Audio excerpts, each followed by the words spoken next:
Okay, tonight's class is a very, very important topic. Shalom, shalom, Jen. Shalom, everyone that's watching us on my personal page. I hope it's working now. The question, Myrtle Beach. Welcome, Myrtle Beach. Wish you only blessings for everyone. So the discussion for tonight, well, first of all, tonight's class is always in memory of Yitzchak Tzvi Ben Yosef, is the Shomer Shtav and Elevation. Tonight we have a very serious topic to talk about, which is evil in the world. Evil. I know it's not an easy topic. It's a topic that we all have been suffering and struggling with. The Jewish people have literally experienced basically our second Holocaust. The only difference is that now we at least theoretically have an army that can fight back. Whether or not the army will be allowed to fight back is another question that waits to be seen. I hope and pray that they're allowed to, but that's beyond my control. All we can do here is pray. Obviously, send money, send support, send love, and send cards, and send our moral support, our financial support. But for tonight, I want to have a class and have a discussion about why would God allow evil to exist. I'm going to frame this discussion, hello from New York, I'm going to frame this discussion in the context of the snake in the Garden of Eden. Okay, we're in the middle of a series on the Garden of Eden. We talked about Adam, we talked about Eve, and tonight we're going to talk about the snake. And so in order to have this conversation about the snake and about evil, it's very, very important to separate in the different kinds of evil. And by the way, if you're watching and you have a theory on why you think God would allow evil to exist, feel free to share it in the comments, and maybe we'll be able to address it. I have the comments open in front of me. Why would God allow evil to exist? Good evening, Mario. Good evening, Beth. Good evening, everyone that's watching us. So we have to make a separation between evil and between pain and suffering. And I know what I'm going to say. Some people might not like this at first, but bear with me for a minute and you'll understand that what I'm saying is very true from a Kabbalistic perspective. Pain, suffering, sadness is not synonymous with evil.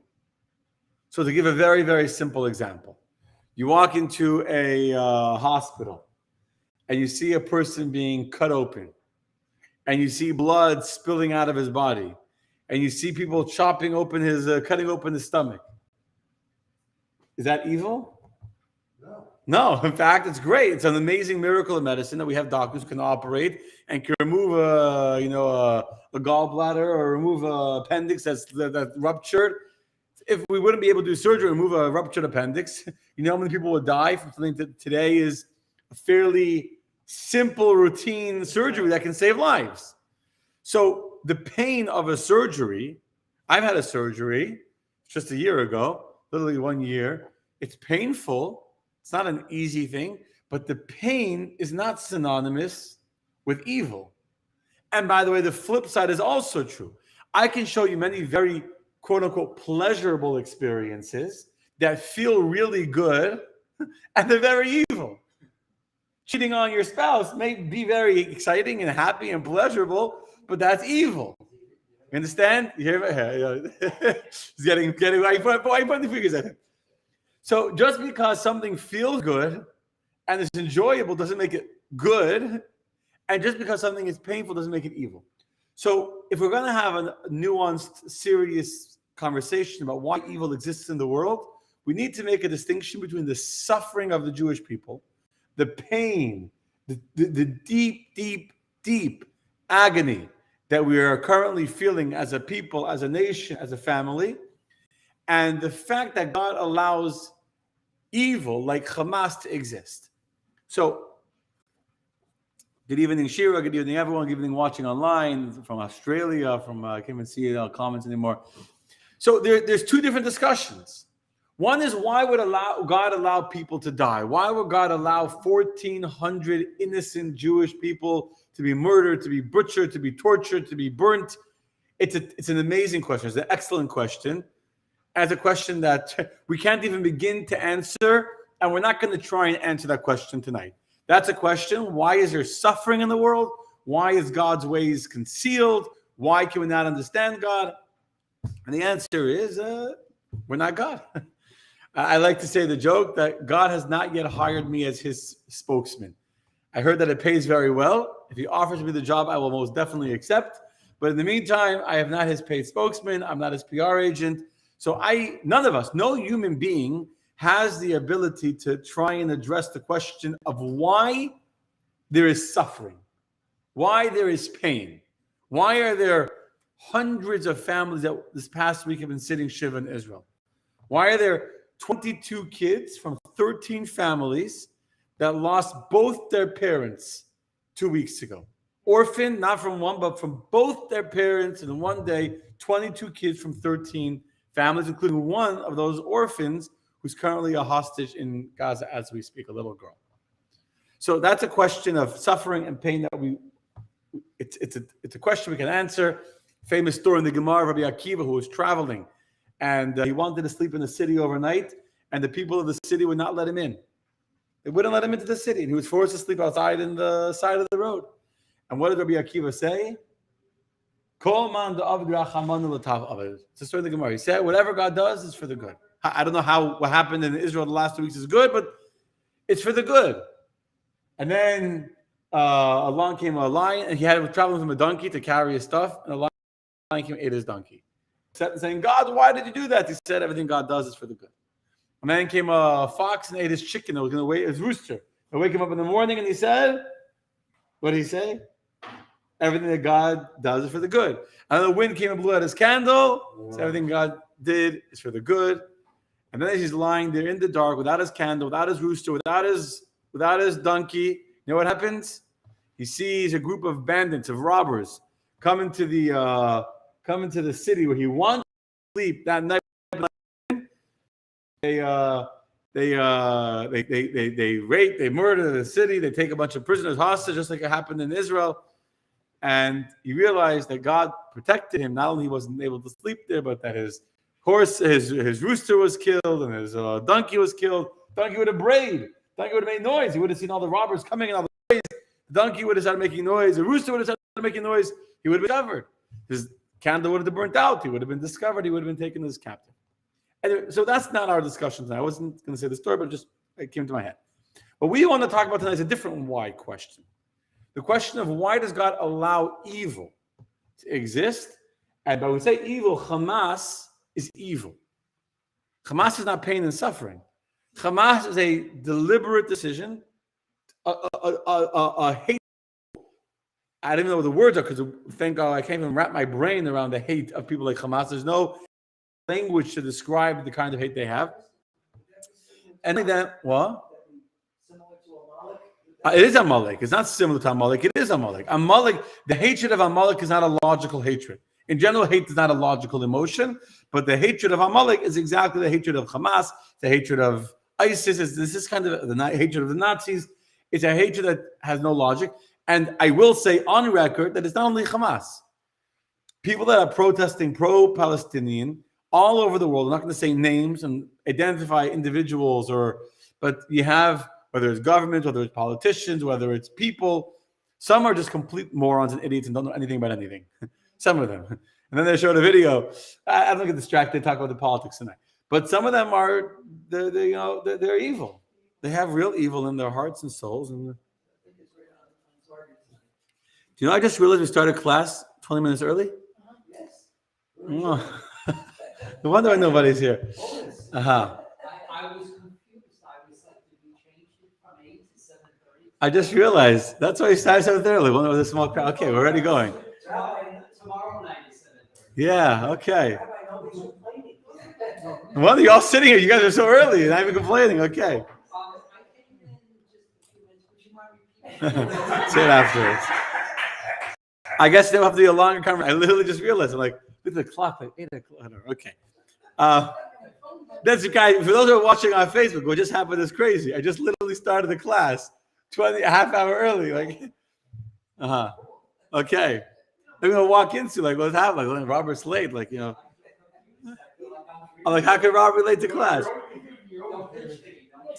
What's great is that we have such a large crowd watching. Okay. We started class early, but you can join us. I don't know, because God wanted me to start early. Now I'm going to have to repeat myself. I will. I honestly, I don't know. I started at 7:30. I got distracted. You got confused. It's okay. We'll do everything. I'll do it in an hour still. Don't worry. I'll keep it. Sit down. Sit down. I don't know. I will. It's okay. We're at a perfect new beginning right now. This is a perfect new beginning. So for those who just joined us, we're starting. Basically, all I explained till now.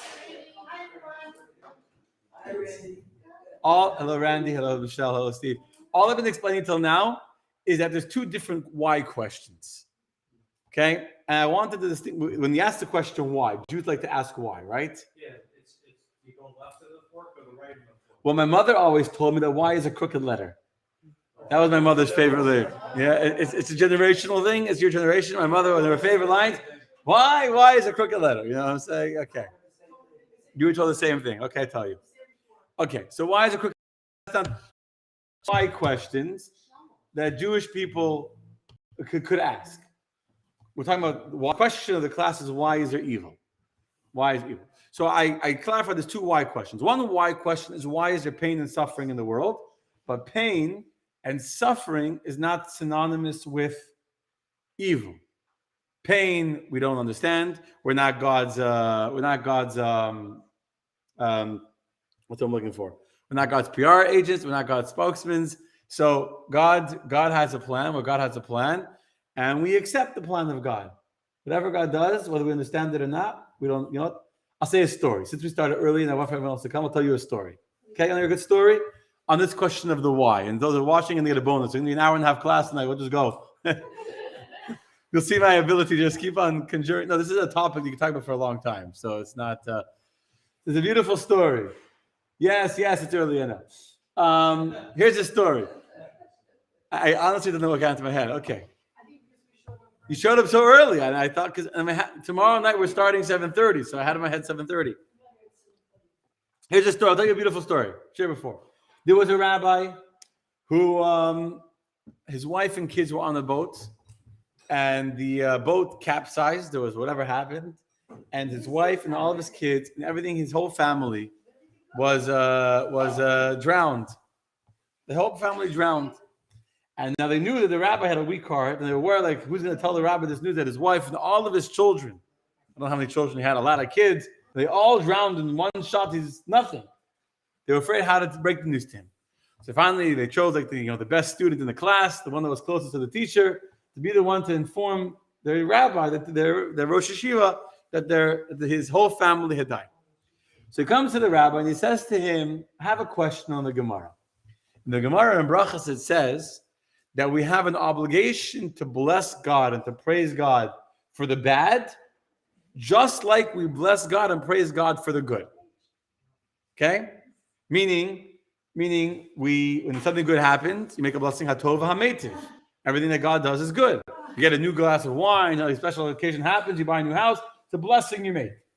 What happens when a person, God forbid, suffers a loss or a tragedy? There's also a blessing we make. We say, Baruch, right? We tear our garb, we say, blessed is a true judge.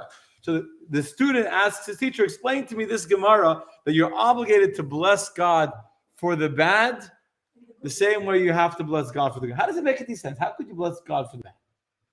So the teacher, the rabbi, starts to explain to him theologically, everything that God does is good, and the story of the Gemara that I mentioned before, Rabbi Akiva, his rooster was killed, and his donkey was killed, and his candle burnt out. How are you, ladies? Everything burned out. Yeah, everything was destroyed. You can sit there. Everything was destroyed. Hey, sit down. We started early tonight. And so he starts explaining to the student, how everything that God does is good. And the student keeps on arguing with the teacher, but I don't understand. How could it be? And for a half hour, 45 minutes, the rabbi is explaining how everything God does is good. And therefore, no matter what happens, you can bless God for the bad like you can thank him for the good. Finally, the student says to the teacher, in that case, Rabbi, thank God for the good, because your wife and all your children just died in the terrible boating accident. And this rabbi, he heard the news that his entire family had been killed. He faints. And when they finally revive him, he turns to the student and says, you know what? I also don't understand the Gemara how you can thank God for the bad. You understand? It's a very powerful story. It's a very powerful story. When you're talking theoretically, theologically, I can explain to you theologically exactly everything God does good, and that in Hasidus, there's deep explanations how things that are so good, they're too powerful to be revealed in their pure good format. So they come out in a way that we don't see the good, like the fact that medicine is good, but it doesn't taste good. In fact, medicine is in some ways is more good than food, than chicken, which is even more good than lollipops. But lollipops taste good because they're not really that good for you. Medicine is really, really good for you. It can't taste good. So too, the greatest good of God is good we can't get. Anyway, all that's theological. All that's theological. But as I said already earlier, that's not what we're discussing tonight. Our job is not to understand why God allows people to suffer. Our God is to sympathize with people in their suffering. In fact, the Rebbe said it's a very powerful quote. I already shared this last week. Jews don't ask why. Jews ask what we can do about it. We don't say, why did it happen? We say, what?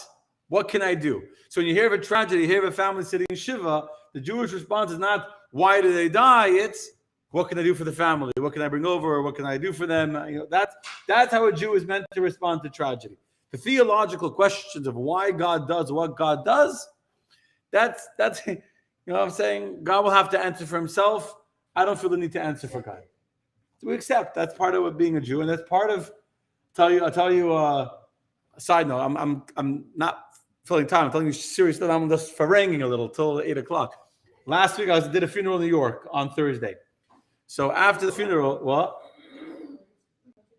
That was the funeral from Sunday. That was a different funeral. That was the funeral of the 54th. That was on Sunday here in Star of David.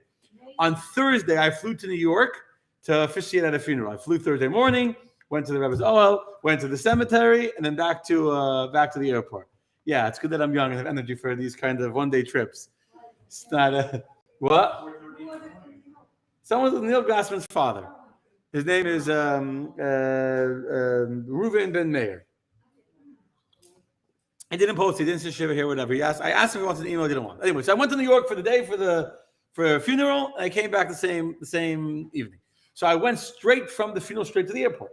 So I'm going to take a taxi. So the guy from the Chevra Kadisha that did he offered me a ride. The Jews are whatever. Nice guy. He was going back to Brooklyn. We were all the way in Beth Cemetery in Babylon, and all the way in Queens, in Long Island. We were on Long Island. He was going back to Brooklyn, so I'll give you a ride to JFK. Okay, so in the car, we had like 45-minute ride together. It was a very interesting conversation. I learned some new things about taras and things I never knew before.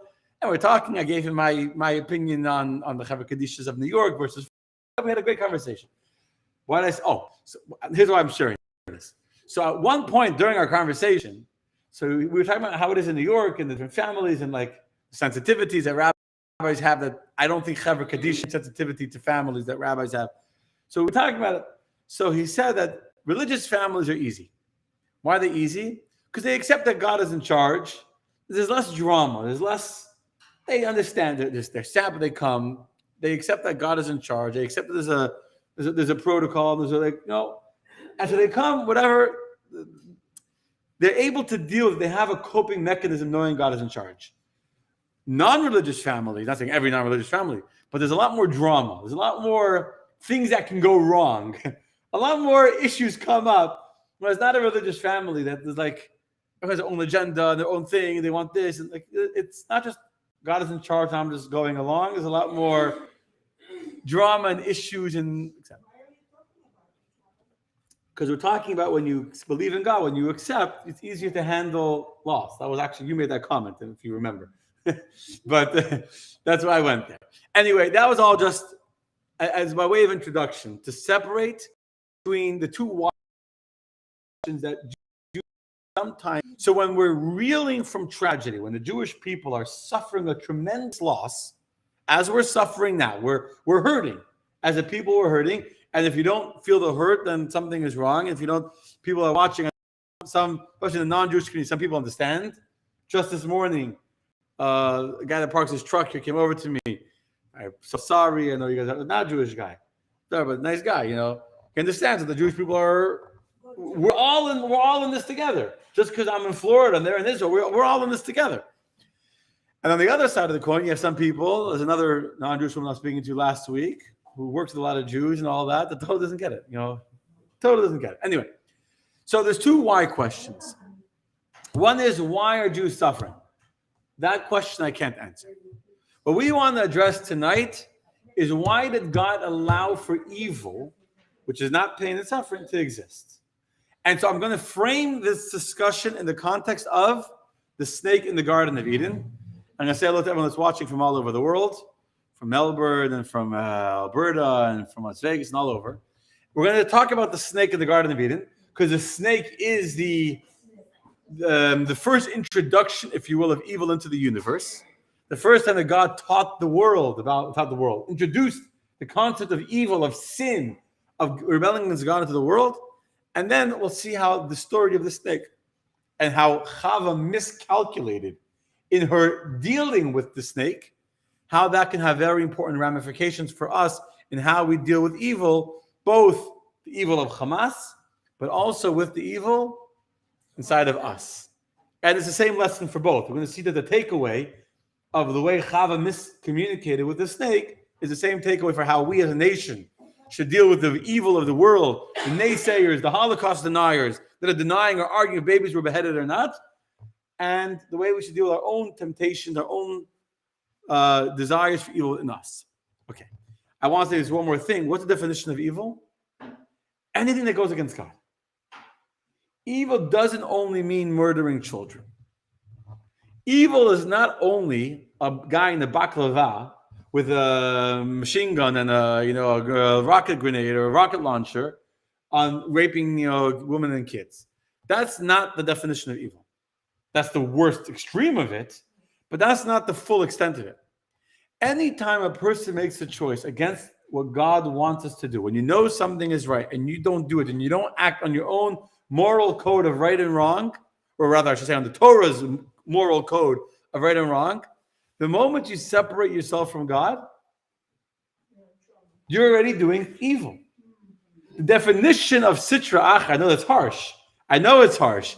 But the Alter Rebbe says it's clearly, this is not my own theory. The Alter Rebbe writes this clearly. Sitra Achra, the other side of evil, is anything that's not holy.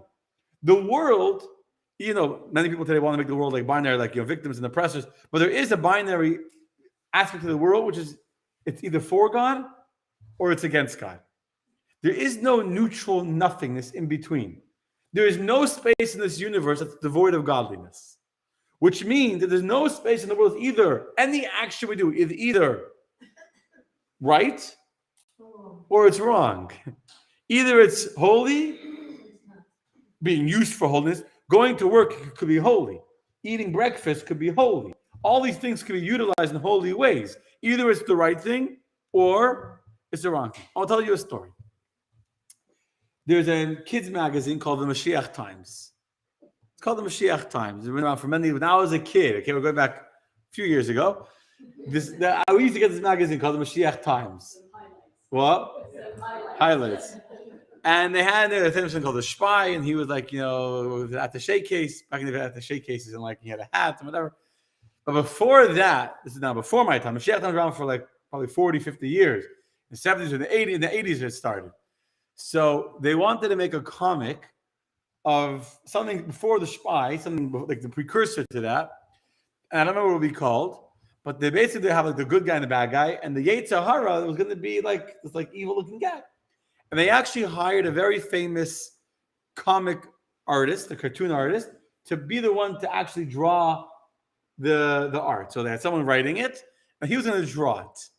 They had it, and they had like all the different characters and everything, and they submitted either the characters to the Rebbe. Did you know that the Rebbe, for all of his genius and for all of his saving the world and being involved in important things, the Rebbe cared about the details when it came to children. Unbelievable. The Rebbe would edit these magazines and give his opinions on the magazines for the kids. Before there was something called Talks and Tales, which was also for kids that the Rebbe was involved with.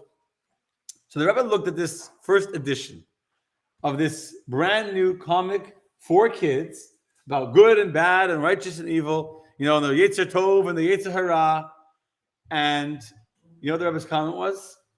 The Yetzer Hara, the evil guy, had a big scar on his face. He looked very scary. And the Rebbe said they should remove the scar from his face because kids shouldn't be given the wrong impression that evil looks scary. Evil is not easily identifiable by a guy who looks very sinister with scars on his face, and that's not. But understand, evil sometimes could look very, very, very, very sweet, and very, very loving, and very kind. And guess what? Sometimes our greatest threats is not the evil that looks evil. Hamas looks evil. They don't even try and hide it. They don't even they don't even try and hide it. But there's plenty of other evils that do hide their evil, and they look sweet. They look lovely, but they're just as evil. In fact, in the story of the Garden of Eden, we're going to learn now about the story of the snake. How did the snake approach Chava? Not with a big scar. I'm gonna get you. That's not how the snake came to the Garden of Chava. The snake came like buddy. Oh, Chava, I want to talk to you. I have a question, right? After they tell kids, don't take candies from strangers, right? Okay, so let's start. I think there's enough introductions anyway. Enough introduction. Showtime. Welcome, ladies and gentlemen. So we're going to talk about the Garden of Eden. So we have over here a snake.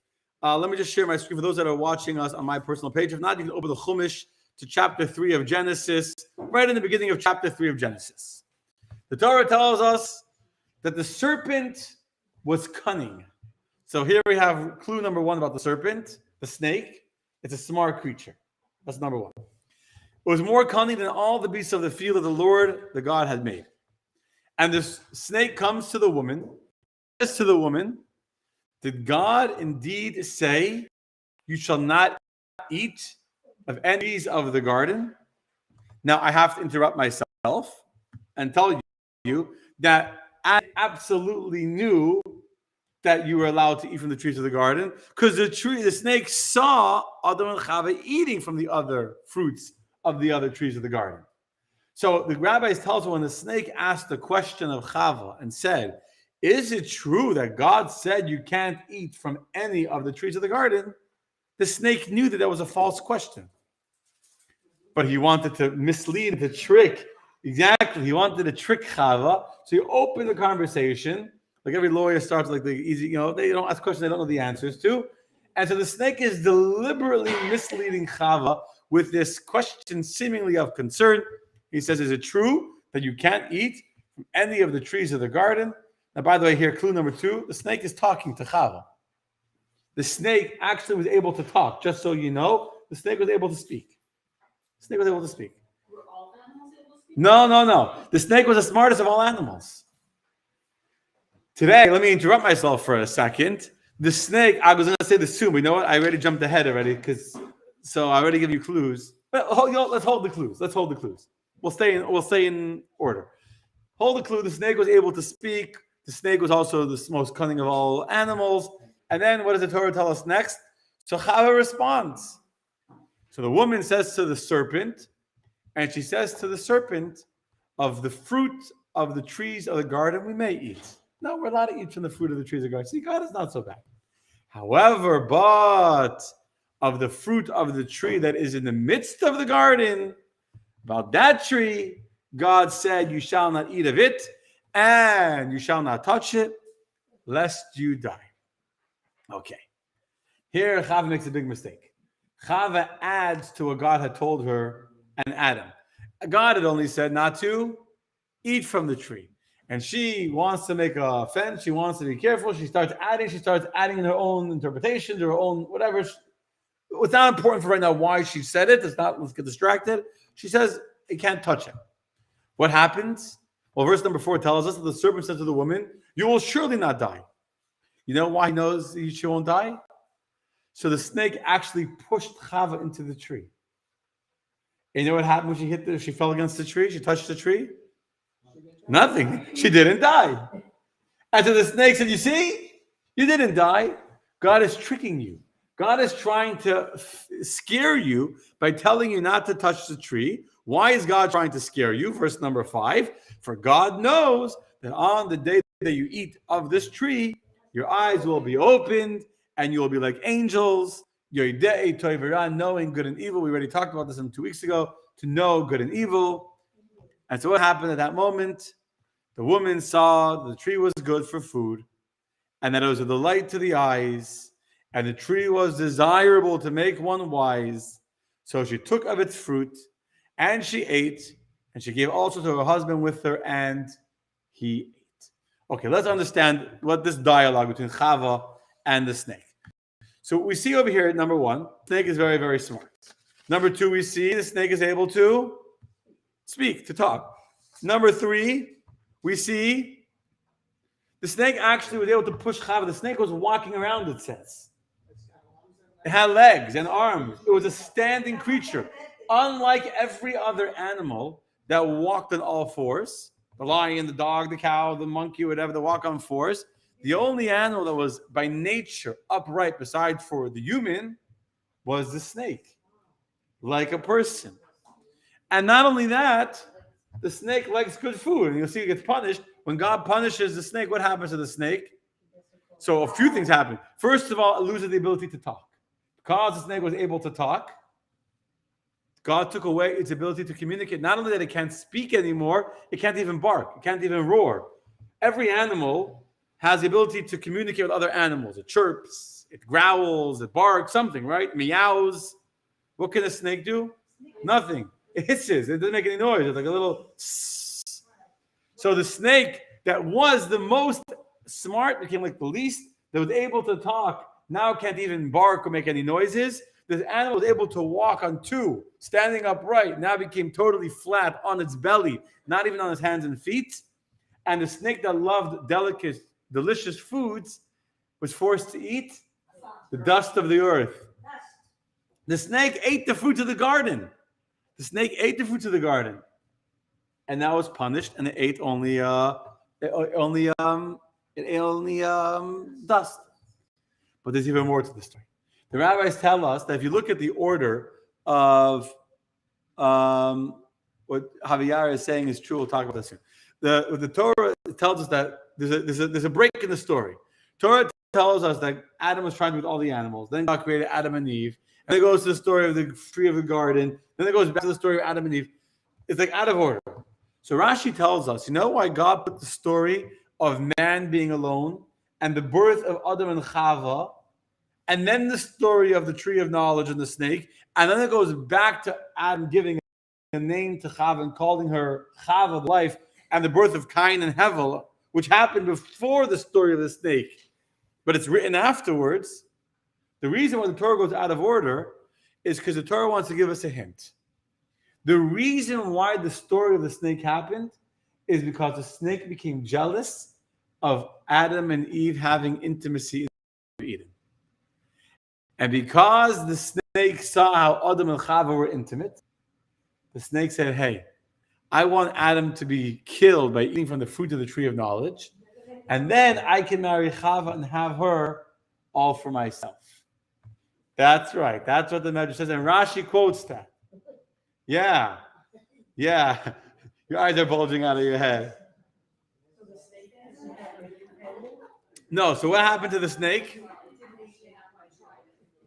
The snake didn't work because the snake's plan, the plan of the snake was that the Chava would take the fruit, show it to her husband before she ate it. She would serve him the fruit. He would eat it and he would die, and then he would take her. What happened? She was so enticed by the fruit, she ate it herself. And then she goes, I'm going to die. So she ran to her husband to give it to him too, so that if she died, he would die with her, so that he would be able to marry another woman after she died. So they both ate from the fruit. As she ate the other animals too. I was listening to a fascinating class, how Adam was with all the animals, and the snake wanted to prove to Adam that he could be just like a person. Whatever. The point is that the snake was a very talented creature. A creature that was as close to a human being as any other creature in the animal kingdom would come. the Gemara. Crazy Gemara, fascinating Gemara. The Talmud, into the Medrin, tells us, in the name of Rabbi Shimon ben Manasseh, it says, woe to the attendant, the shamish, the personal assistant that man had that was lost. For had the snake not been cursed, every person is the two fine snakes at his disposal, like two butlers. We had a butler, a personal assistant. Today we have our phone, we have Siri. But before Siri, there would have been a snake, two snakes at our sides, who we at the disposal of each and every one of the Jewish people. One we would send to the north, one we would send to the south to bring us precious stones and other pearls. And moreover, we would strap under this tail of a snake like a harness and use it to take dirt out of his garden and to rebuild his ruin as to do with other animals. Meaning the snake tail to rebuild things and to plow the earth. And the snake would have been the most productive animal of all the animals. The snake sinned and it lost the ability to do anything productive. Its tail is kind of useless now, besides for other animals to death. But otherwise, it can't plow its tail. It can't build anything. But would have been the personal butlers of man would have been the snake. So what happened there? How did the snake become the symbol of evil? How did the snake become the source of the sin of Chava and Adam to allow man to sin? You all far? You with me? Okay. You haven't gone away. So the Medrash says as follows. It says in the verse, control to man and Eve of all the birds of the sky and all the fish of the ocean. What do you mean all the birds of the sky? Medrash says of all the angels in the sky. Meaning man had control not only over the bird, but even angels were under the control of man. Except one angel. One angel is the Satan, or we call the Samach Mem. Samach Mem is the Satan. The Gemara says the Satan is the Malach. The word Satan means to turn. The Satan. In English, Satan. The Satan is Satan. So hold on. Let's just, the word Satan sounds very Christian, but there is Satan or Satan is a real thing in Torah. Satan or Satan is a real thing in Torah. Okay, I'm going to have to make a very important clarification in 1 minute. I will. I'll make it right now.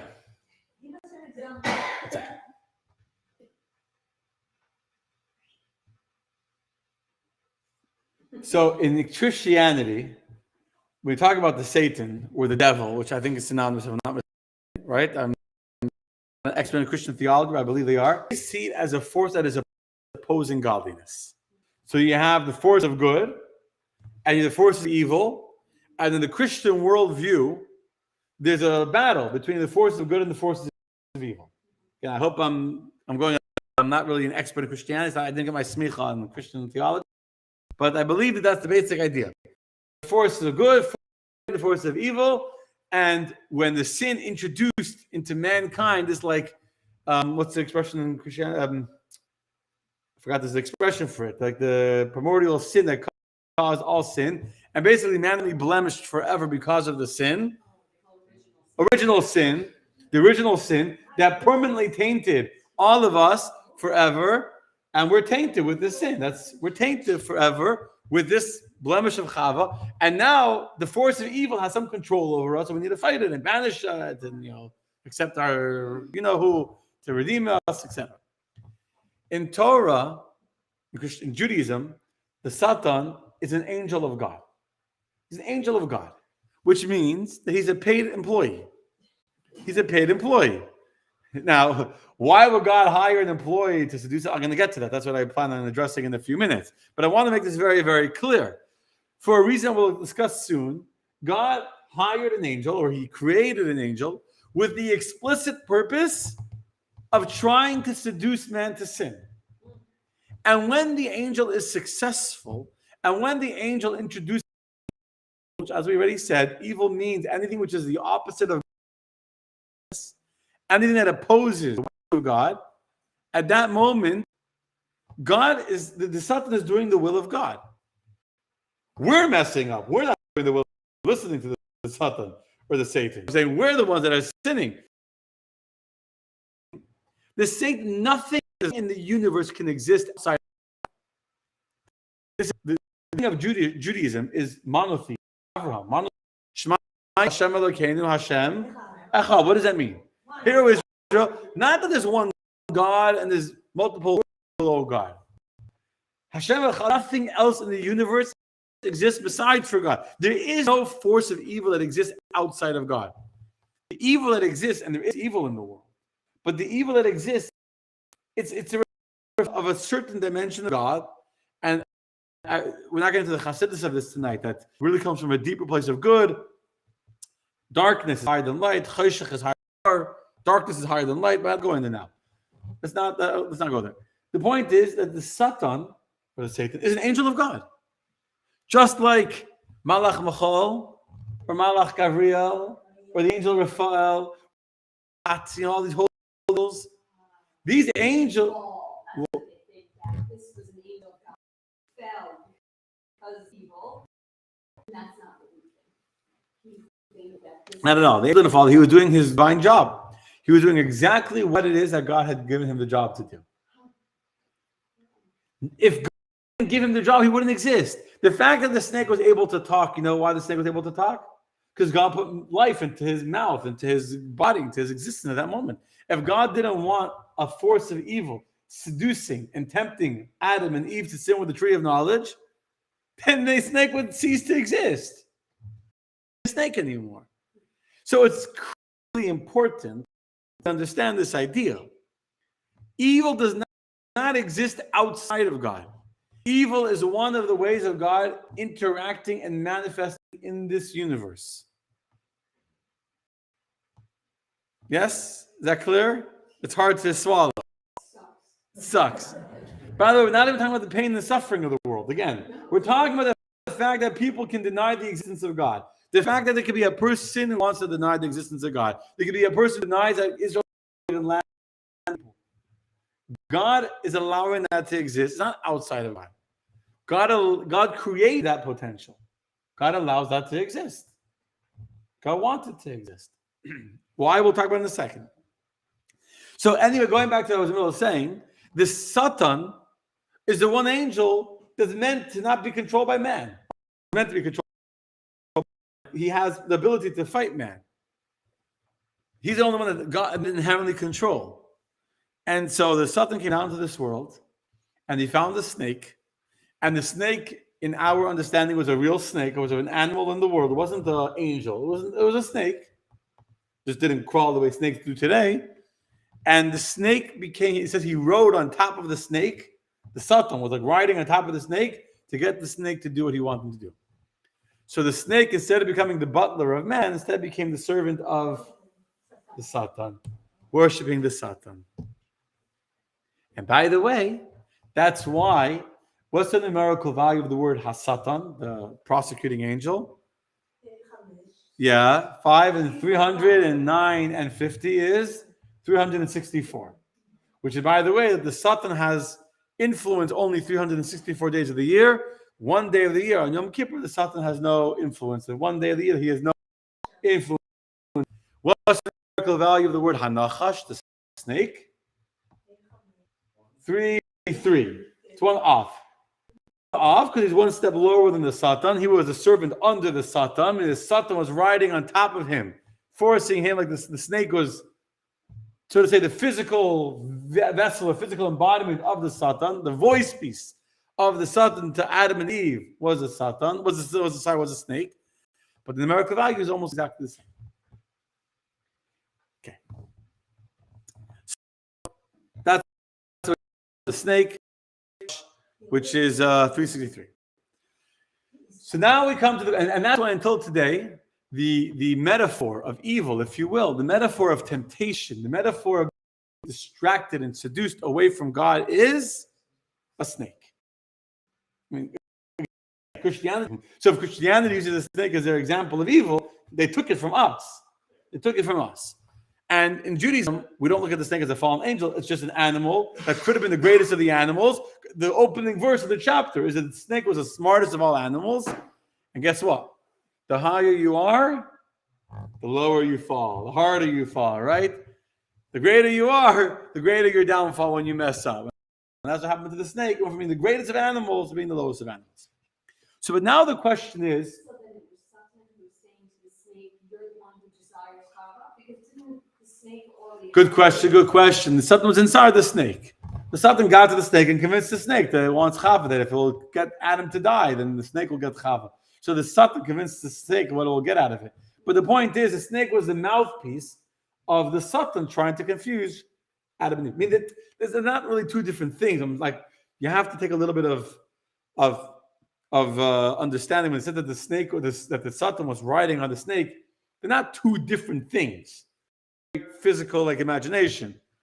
The Satan worked through the snake. They became synergized. They became like one. You understand? So there was two animals that were created at each time. I mean, like they created like two of each animal. Right? Was there a second snake? Yeah, there was a female snake. She's such a snake. I'm not sure your time of Vivi. Okay. So When the male snake got punished, she got punished. I guess so.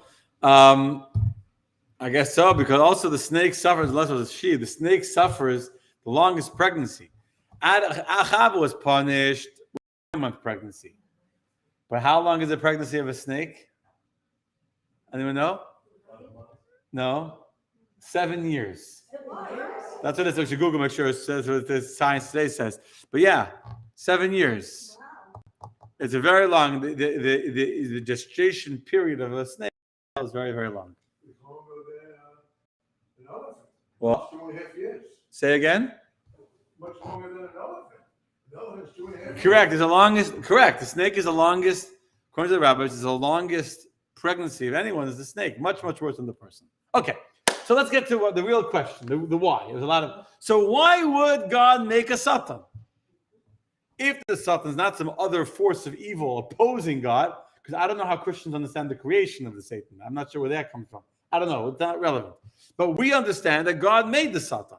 And God made a snake. And God gave the snake the ability to communicate with men. Meaning the fact that the snake was able to talk to Chava and to try and seduce her, and to find a way of convincing Chava she should eat from the fruit of the tree, is because God wanted that temptation to exist. So the question is, why? It's a good question. So there's a few answers. One of the primary main answers, and there's a few ways of saying the same thing in different ways from different perspectives, is that we discussed in our very first class, in lesson number 1, why did God make man? What did we explain 2 weeks ago? What was the purpose why God created man? Anyone remembers from 2 weeks ago? Why did God make man? What was the purpose? The first week of this 3-week series was, why did God decide to make a human being? What was wrong with the angels? The angels are perfect. The angels never sin. The angels are righteous. The angels are holy. The angels are perfect. So if the angels don't sin, God should have been very happy with that model and not bother with us slightly less than perfect humans. Right? That was a question the first week. And what do we answer? Free choice, have a relationship. We're both saying true. The Medrash says God wanted to have a home in this world, a dira b'tachtonim. And the only way to make a home in this world would be if there was a tachton, if there would be something so low, so far removed from God, that it would have to choose God. And in that place where we have the ability to choose God, or to choose to not choose God, in that environment, that's where there'll be a home for God.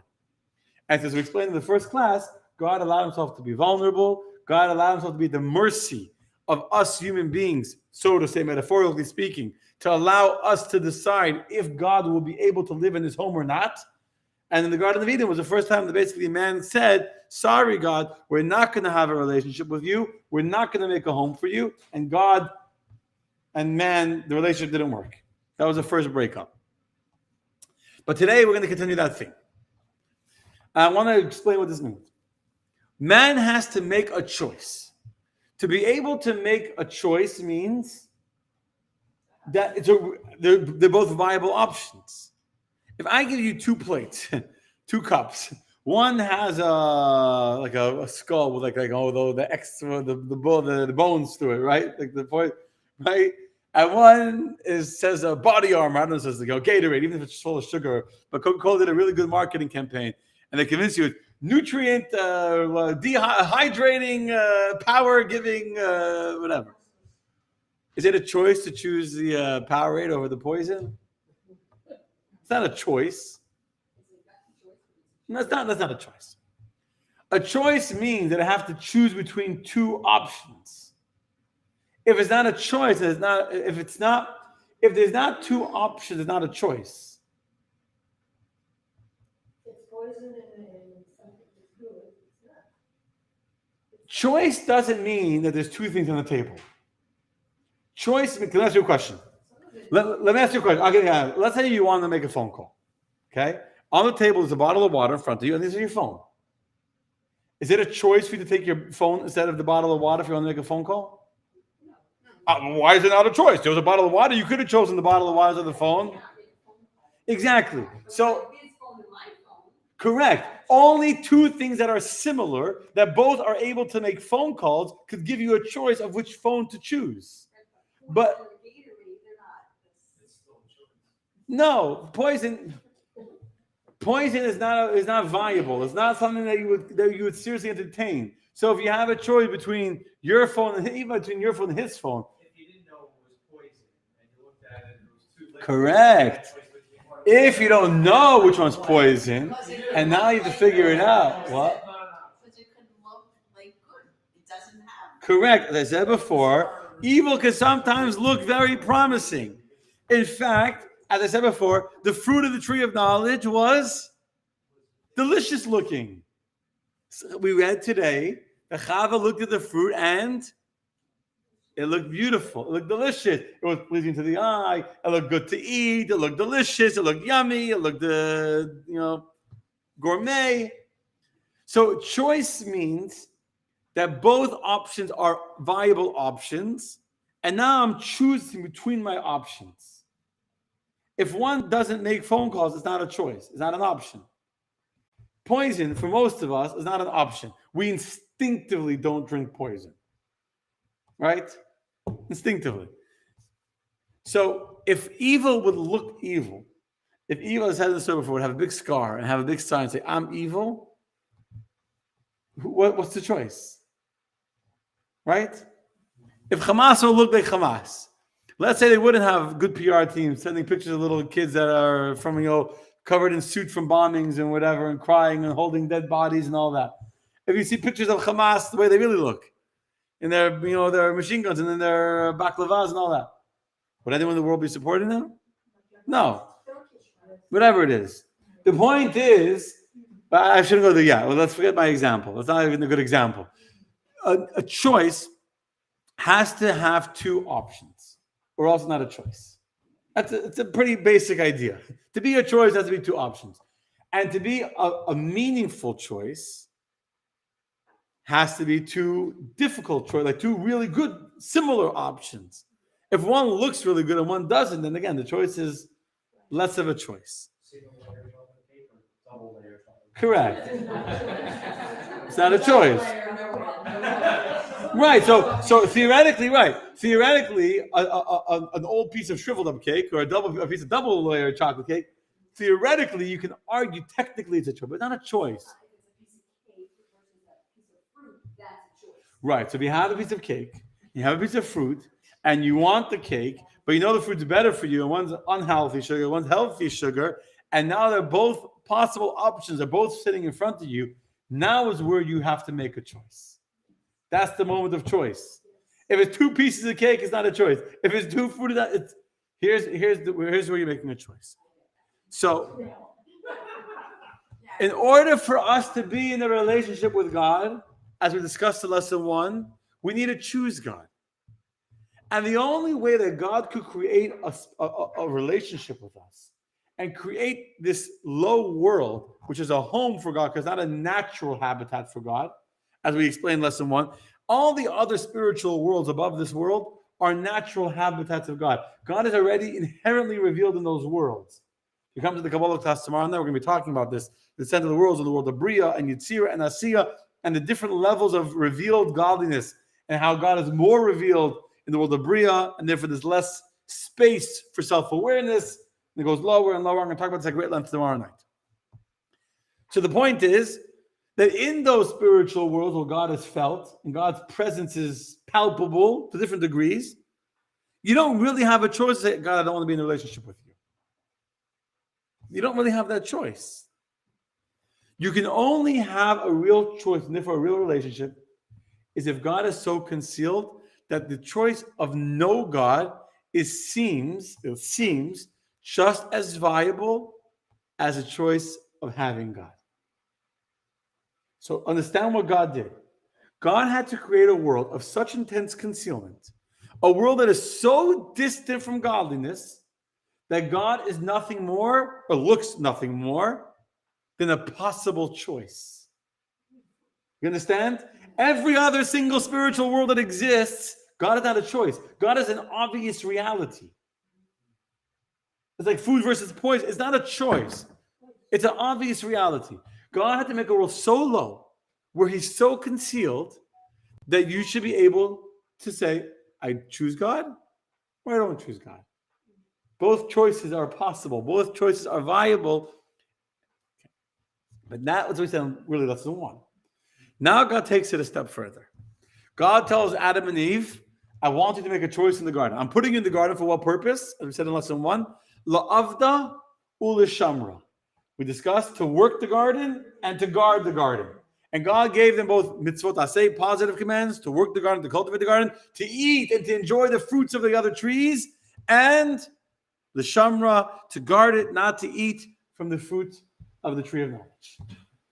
For the Jew, for Adam and Chava, their relationship with God was about choosing God and not doing what God said not to do and doing what God did say to do.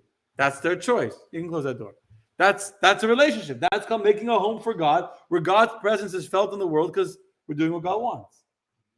And what happened? God said, the choice is still not enough of a choice.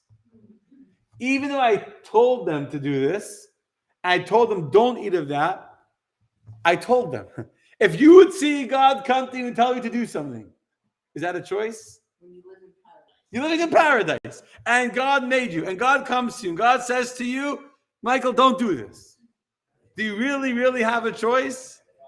No, not really. Yes, he does.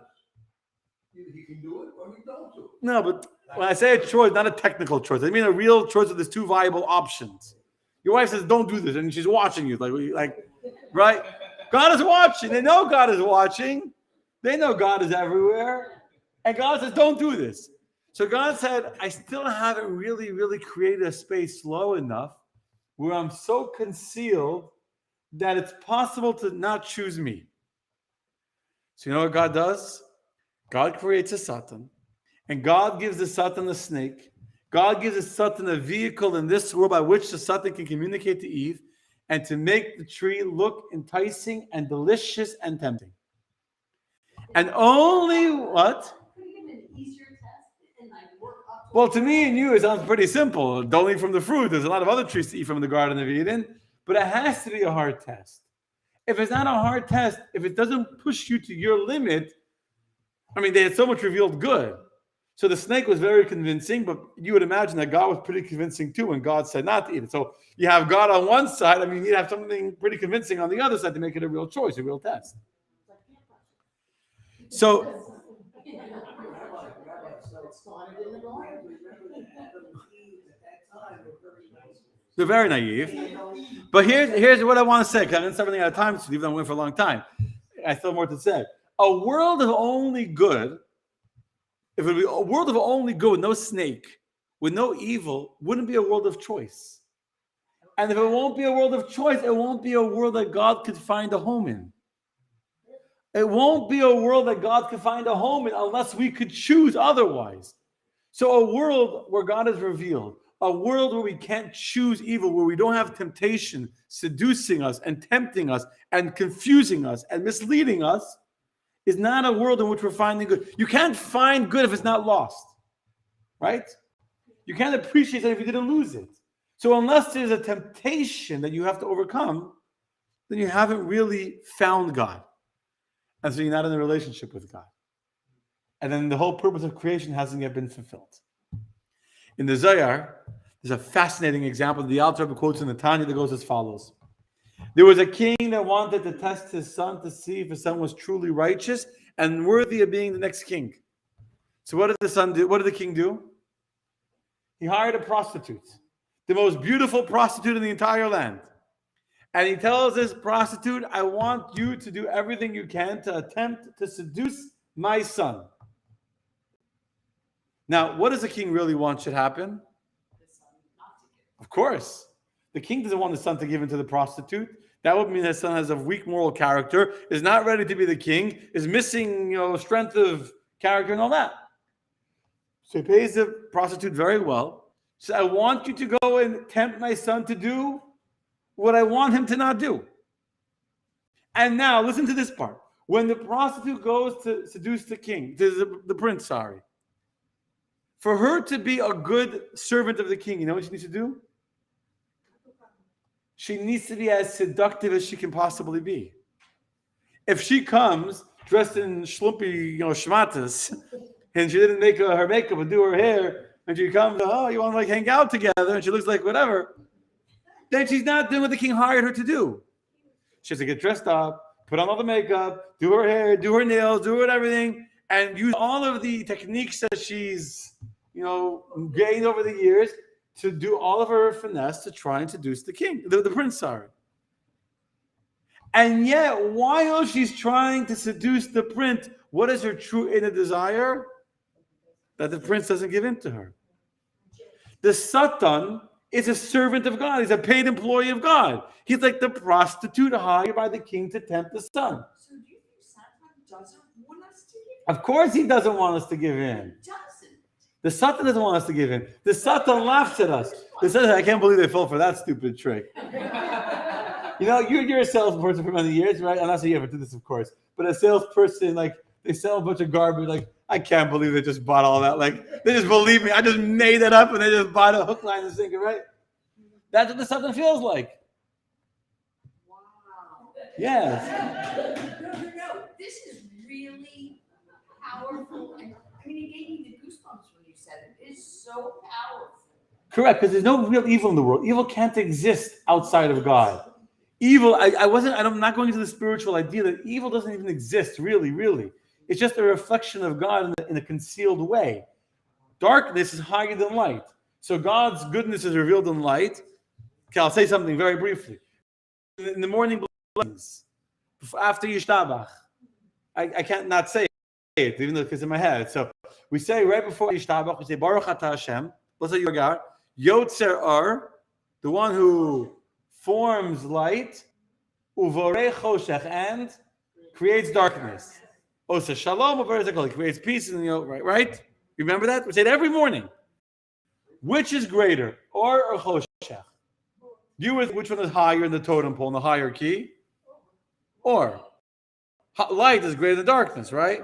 It's higher, the world of Yitzir, of Yotzer, of forming, or of Bria, of creation. If you know Kabbalah, if you come to tomorrow night's class, you're going to discover that Bore, to create, is the first step of creation. First you create something, and then you form it, right? First you give it identity, then you give it a personality and a character. So you would think that the state of Bore, of Bria, of creation would be light, and then when there's no light, you have darkness. But it's written the opposite. Creation is darkness. Then already start with the formation and the shape, and that's already God revealed. So the point is that, yes, what we call evil is just not an absence of God. It's a concealment, but it's still God. The Satan is an extension of God. It's an angel of God. So the Satan is hired like the prostitute. This is the Zohar. It's not my example. I'm not making this up. This is what the Zohar says. The king hires a prostitute to be as seductive as possible while hoping that it won't be successful. So what happened to that story? It's an example. If the prostitute wins, if she seduces the prince, does she really win or she lose? Well, she did her job. She did her job. She feels bad for the king because now the king's going to be very disappointed when he gets a report the next day. Sees the pictures. But she did her job. She's a good servant, so she has to do her best. That's what she was hired to do. Okay. I'll take this. Yeah, let's explain afterwards. I have 2 more points I still want to make. 2 more points. That's one explanation of why there's evil in the world. And there's many ways of saying this, but basically, there has to be choice if there's no temptation. So not only did God make darkness, not only did God make a place where he's concealed, that's what we discussed 2 weeks ago, God had to allow for temptation. God had to allow for seduction. God had to allow for something to be distracting us. Look at how pretty this is. Look at how tempting it is. And that's why the choice is a real choice. Now, the Rambam in Moreh Nevuchim, in the Guide to the Perplexed, has a different explanation, which is that good could only be good in comparison to something bad. If you don't have a comparison to something, and it's a whole long text, I read it today, but I'm not going to read it inside, but his takeaway point, is that good is only good if there's also evil to give a contrast. A picture needs a frame, right? Why does a picture need a frame? Because if you don't have something to frame it, it gets lost. I'll give you a different example. So the words of the Rambam. I think this is the words of the Rambam. If there'd only be pleasure, and we would never have anything but pleasure our entire life, would pleasure be pleasurable? Take it for granted. It would be nothing. Pleasure is only pleasure because you can't do it every single day. That's why imagine if every single day was every day you woke up and there was a butler with breakfast in your bed and you had a massage and then you went down to the pool. And eventually, yeah. But the pleasure, even the pleasure. Let's say the massage. Now, let me give you a better example. Let's say the massage never ends. But you're okay with it because the massage is an hour. Let's say you're getting a massage, okay? But the massage never ends. It's always it never ends. The pleasure and the guys rubbing your back and those hot stones and everything. But it's going in the 2 hours and 3 hours and 4 hours and 5. Eventually, you need an end. That's what the Rambam writes. Good is only good if it's limited. This is the words of the Rambam. In other words, if good has no limit, if there's no place where good stops and bad begins, then good stops being good. It's just nothing. Everything. It's nothing. It's not. It has to be defined. The way to define good is by putting a frame around it, which is the contrast of good and evil. So when God made the world, God wanted us to have a world that we would improve the world. And the way we improve the world is if there's some good in the world and some not good, and we have to work to improve the world. But just always having good is no longer good anymore. So a Garden of Eden without a snake, without a temptation, I'm not reading about the Garden of Eden, I'm just extrapolating. If there would be a garden and there'd be only pleasure, and there would never be any frame, any limit, any obstacle where there can't be pleasure, then the pleasure ceases to be pleasurable. So Rabbi, why are we going to When Mashiach comes, that's a reward. By the way, the soul... Correct. When the soul dies, the soul is no longer... That's correct.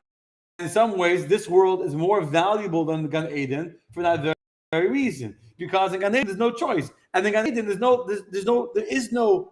You're stuck in a soul in Gan Eden is stuck in its place.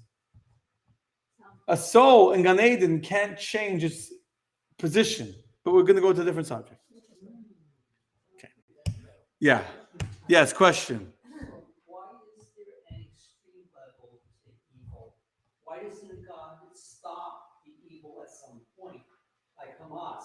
Instead of them killing the people, they just have a little pain in their arm and then it stops. Why is there an extreme... You're asking about pain. I said already an hour ago, we're not why God allows people to suffer. So the fact that many, many people were tortured and killed and orphaned and all that is a question that's way beyond human comprehension. All we can understand, why would God allow the concept of a contrast to good to exist? Why would God allow Hamas or allow any anti-Semite, anyone to exist? Because if everyone in the world loved the Jews, if everyone in the world loved morals and values and ethics and goodness and kindness, so first of all, there'd be no choice. That was answer number one. There'd be no value to our making the choice between good and evil. And number two, the Rambam's writing, good wouldn't even be good anymore. It's like breathing oxygen. Breathing oxygen is not like a special thing, like, oh yeah, today oxygen. Every single human being breathes oxygen. It's not something special that we achieve. Pleasure is only pleasure because it's sometimes there's an end to it. Good is only good because there's a contrast to evil. So you can appreciate it in the contrast of Hamas.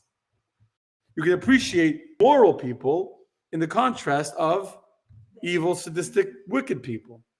And that's part of how the world is beautiful.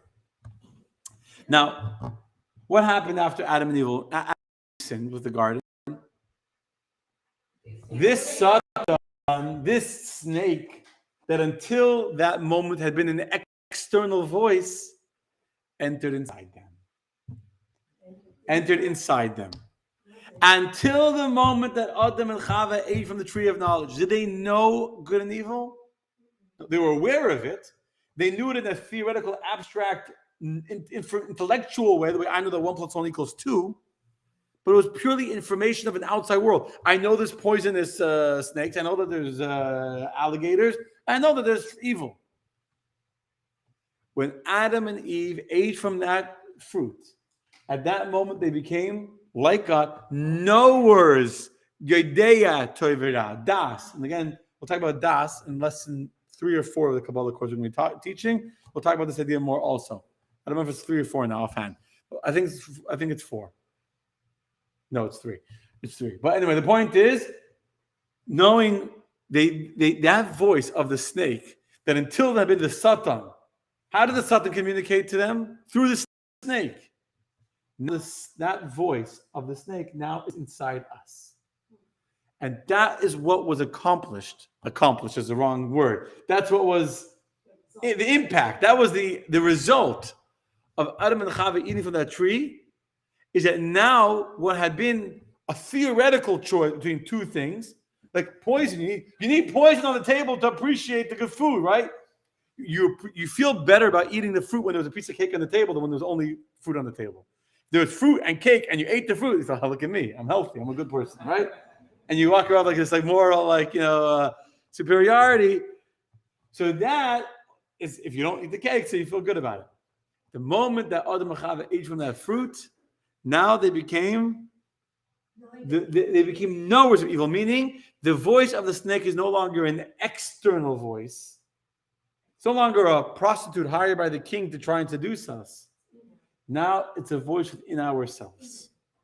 And that's, by the way, why after man and Adam and Eve ate from the tree, they were decreed to die. Why did they have to die? Because until that moment, we were pure creatures. We didn't have any evil within us. And again, when I say evil, I mean a temptation to go against God. We didn't have that inside us.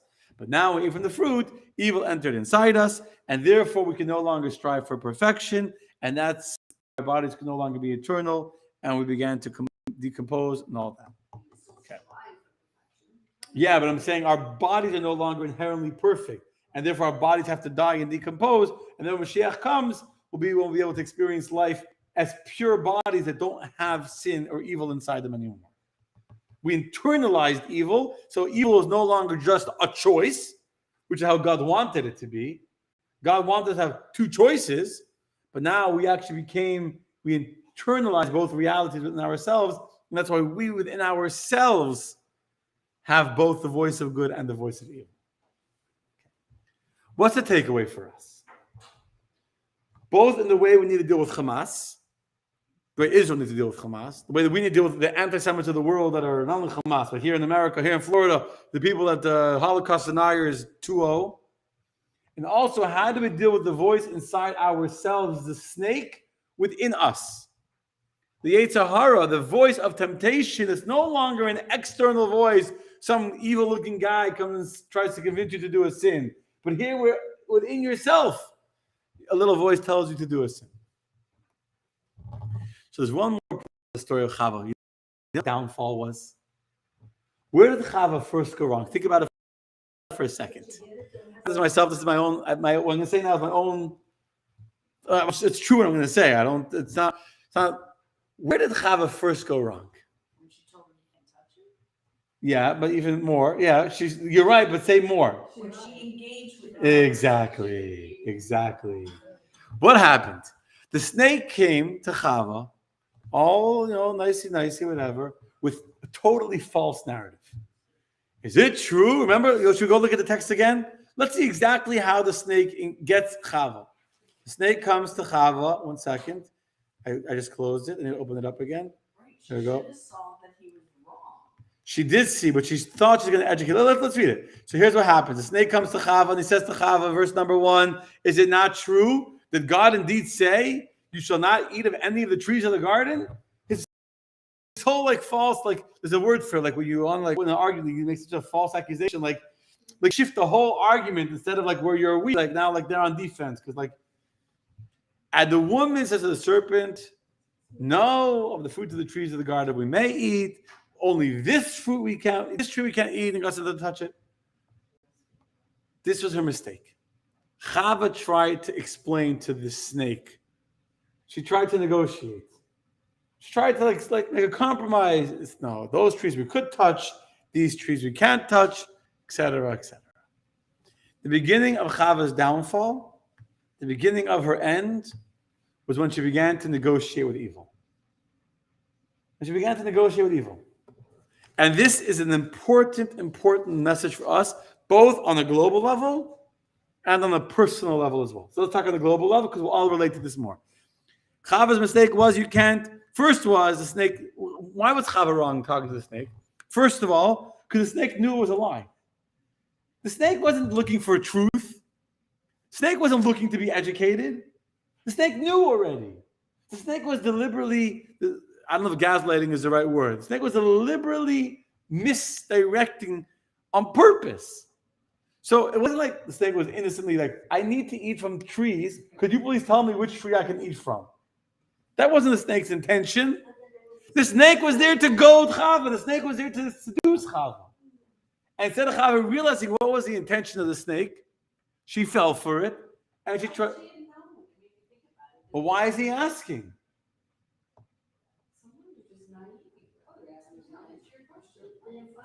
So we have to learn from the mistake of Chava and not be naive.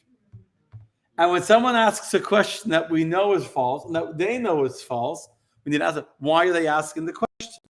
So her first mistake was that the snake knew it was a lie. He lied on purpose. There's no expert ever said it would have stopped the snake. Let's say she wouldn't have added about the tree. The snake would have found a different angle to get to her. How would she have known that? How could she have known that that's what the snake would have done? The question is, how could she have known that the snake was trying to seduce her? How do we know it's My children are parents. Sometimes it's my kids are manipulating. That's what it was. It's a manipulation. It's a manipulation. It was a manipulation. How was she meant to know that they were manipulating her? It's a good question. What's that? Yeah. Right. So you don't need to answer. God said not to eat from it. No. But here's the thing, Michelle. Why? The question is, why are you asking? So look at the motivation. When you're not sure what someone's motivation is, look at the result. Why was a snake asking if God said can you eat from the trees or not? Especially when he asked us, like the way he asked the question, by the way, is very misleading. Did God say you can't eat from the tree? I've had a few more years of unholy and holy stuff going on. I can identify that from my experience. I can see when someone says that. But I have a few more years than cognitive. Okay, so she didn't know. Let's just say for the discussion, because I want to finish, and then we can discuss it more. Let's say she didn't know. Let's say she didn't get the hint. She should have gotten. That was her mistake. She didn't get the hint, but we need to learn from her. Me in the Bible means that we need to see who is the snake, who is the snake inside us, and know. And when you hear a voice inside, you say, or when you hear someone tell you, yeah, but Israel, is it true that Israel kills, prove to me you didn't kill your mother-in-law, something right? Something like that. When you hear a question that has the question is built on a false premise. It's not built on the desire for truth. If the snake wanted to know, the snake would have asked, what did God tell you? The snake comes with a false premise. Is it true God said, but like in a garden, is it true God said that you can't eat any fruit in the whole garden? The snake's not looking for information. But the second mistake is you can't answer evil. You can't negotiate with evil. You can't compromise with evil. You can't come to an agreement. It doesn't work because evil is not looking for a compromise. The snake wasn't looking to be explained, wasn't looking to be taught. So sometimes we have to know this is evil, and I don't engage with evil. I don't engage with evil. You can't respond to it. Hamas, it's easy. We don't negotiate with them. We don't negotiate. They're deliberately releasing. We were talking before we started this class early, 2 at a time, just tempt us, just to keep Israel from going in because 2 more coming out soon, so everyone has to wait. So the IDF is we have hundreds of thousands of soldiers ready to go in. Hundreds of thousands are sitting there and they're sitting there and they're sitting there. Was that Rachel? Who? That Rachel negotiated. Who's Rachel? That woman you were- Oh, the food. She didn't negotiate with evil. She outsmarted.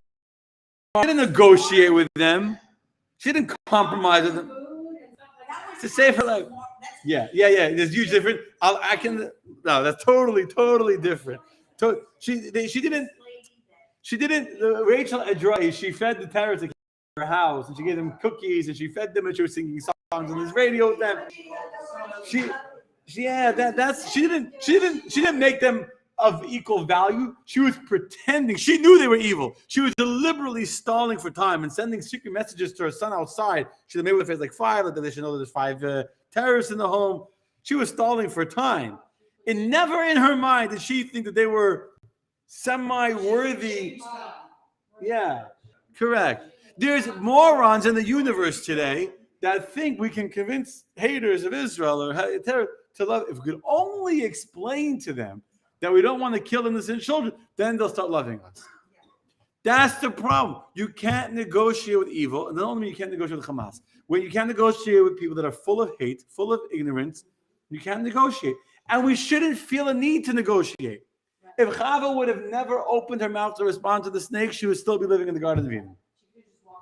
Exactly. But instead of walking away, she allowed herself to be goaded and manipulated into dialogue. And once she was in the dialogue, that was the beginning of her end. And that, my friend, is the exact same method us in our own lives. It's easier to understand than in the picture of Hamas, because we know they're evil. But when you hear a little voice inside you tempting you to do a sin, little voice is tempting you to do a sin. And then you start negotiating, you start compromising. You know what? I'll do it today, but I won't do it tomorrow. How's that? I'll just look at this inappropriate thing for 10 minutes, not for an hour. I'll just one time. The moment you start compromising, that's it. There's no compromise with evil. When we hear a voice inside us that we know is morally wrong, you don't say, well, I'll steal a little bit of money. If it's theft, it's theft. We understand that, right? And the same is true with any moral choice, whether it's moral, sexual, behavior, emotion. I'll feel a little bit of anger to this person. It doesn't work that way. If you feel a little bit, from there comes a little bit more, and the little voice inside you starts to manipulate you and to argue with you. And the more you try to argue back, you'll find new arguments. The snake was the most cunning of all creatures. It wasn't an idiot, the snake. The moment you give evil any kind of importance, the moment you start calculating and you start agreeing with the evil and start making compromises with the evil inside you, your own temptations, your own, are morally wrong choices, that's when you're on a dangerous, slippery slope like Chava was. And I'll end with a story. There was a guy that came from the old country, from Russia, the shtetl, came to Ellis Island, and he came with a big yarmulke. In Russia, they wear these casquettes, whatever. They're the big yarmulke around the whole head. A big, there's a word for it, a kaftan or whatever. Well, not a skull cap, but a big one, like this whole head. And he came to America, and his whole family came much more modern. You come to America, you got to fit in, you got to look, very dignified in America. And he refused to take off his kippah. They told him, get a little bit of a smaller kippah, like they wear such a big one, get a small one. And not only that, it was getting torn, it was getting dirty, until the thing was in shreds. His kippah was in shred, literally with full of holes. It was like, from the sweat, from the sun, whatever. His kippah was literally falling apart. You could see all the bottom of it. And it was literally holes in there. And no matter what his kids begged him, he refused. He would walk around like an old immigrant with his yarmulke on his head, still like as if he was still in Russia. And his kids couldn't get him to ever take it off. When he was on his deathbed, he told his kids, he stayed religious. I want to tell you why I never, ever changed my kippah. All the years you wanted to buy me a new kippah, I refused to ever wear it. I'm still wearing the same kippah I wore when I left Russia. We were on the boat coming to Ellis Island. And I saw all my friends and the neighbors and the other Jews I grew up with. They're standing, we all know the stories, that they're standing to the deck, not the deck, the bed of the ocean of Ellis Island was full of hundreds of pairs of tefillin and palaces, and all the people coming to America, the new world, and they threw their tefillin overboard. They threw their religious things overboard. They're going to the new world, a new country. At that moment, I realized that if I'm going to start to compromise even a little bit, I'll make one compromise today, then tomorrow I'll make another compromise, and then next week will be another compromise. Who knows where it will end? And so I made a decision right then and there that I'm never going to change my yom. It's a small battle. But I knew that as long as I'll be fighting my Yetzer Hara on the kippah, the talis, the tefillin, the Shabbos, the kosher, those battles will never happen. And so my whole life on the kippah, that's what kept me religious. It kept me, most Jews that came into Ellis Island didn't stay religious. That's what kept me religious. It's a very important message here. Globally and personally, we don't negotiate with evil. Chava's downfall came when the snake goaded her into a false dialogue. It was a false dialogue. The snake knew it was a false dialogue. We can't give into the dialogue. We need to stand strong to the world. We need to stand strong to even to our own country, our own friends. Stand strong to America. We appreciate the help, but you can't limit us. You can't tie our hands behind our back because you're helping us. And we need to stand strong to our own voice inside. The snake that went from being outside to being inside us, to never back down, to never give up, to stay strong. Anyway, good night, my friends. Laila Tov. That was a long class. But tomorrow night, we're going to do this all over again. 7:30. Next one, yes, that's right. Next Monday, I will not be here.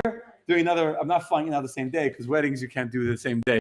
But I'm going to be at Brendan's wedding next week. I'm officiating, coming already 3 times now with questions. I'll send some videos from the wedding. So I'll be doing a wedding next Monday night. So you'll all have to forgive me. I'm going back to New York. And I'm going back the week after for the convention. Literally, it's like the next week, the week after. I don't know, whatever the date is. Not next Monday. Yes, I don't know. Next week is no class. The week after will be whoever, I don't know. I haven't thought about who will be next. Surprise. Hey, good night, everyone that's watching. Say hello where you're watching. Let's say hello to you all. Yes, hello, Sonny. 1 second. We'll give 1 second. Say hello to Sarah. Thank you for a great class. I appreciate that. Thank you, Joe. I appreciate it. Thank you, Javier. We said it was very important and you very good points. Thank you, Katrin. Thank you, Jessica. Thank you, Terry. Thank you, Sanja. Whatever, some of the names are. Yes, thank you, everyone. What? Okay. Okay. Laila Tov, everyone. Yes, Faith. Okay, well, English.